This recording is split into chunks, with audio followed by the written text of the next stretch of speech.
വഖഫ് നിയമ ഭേദഗതിയിൽ മുസ്ലിം ലീഗിനെ തള്ളി സംസ്ഥാന സർക്കാർ സുപ്രീം കോടതിയിൽ. വഖഫ് ബോർഡിൽ മുസ്ലിം ഇതര അംഗങ്ങളെ നിയമിക്കാൻ വ്യവസ്ഥ ചെയ്യുന്ന സെക്ഷൻ 14 നടപ്പിലാക്കുന്നതിൽ എതിർപ്പില്ലെന്ന് സംസ്ഥാന സർക്കാർ സുപ്രീം കോടതിയെ അറിയിച്ചു.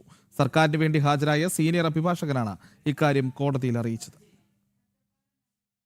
വഖഫ് നിയമത്തിലെ സെക്ഷൻ 14 നടപ്പാക്കണമെന്നാണ് സംസ്ഥാന സർക്കാർ നിലപാടെന്ന് സംസ്ഥാന സർക്കാരിന് വേണ്ടി ഹാജരായ സീനിയർ അഭിഭാഷകൻ ജയ്ദീപ് ഗുപ്ത സുപ്രീം കോടതിയിൽ വാദിച്ചു.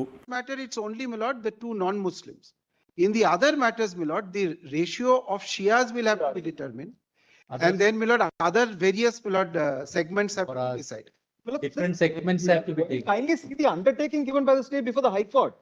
മുസ്ലിം ലീഗ് നോമിനിയും പാണക്കാട് കുടുംബാംഗവുമായ സംസ്ഥാന സർക്കാർ സ്റ്റാൻഡിംഗ് കൗൺസിൽ മർസൂഖ് ബാഫക്കി തങ്ങളാണ് സംസ്ഥാന സർക്കാരിന് വേണ്ടി ജയ്ദീപ് ഗുപ്തയ്ക്കൊപ്പം ഹാജരായത്.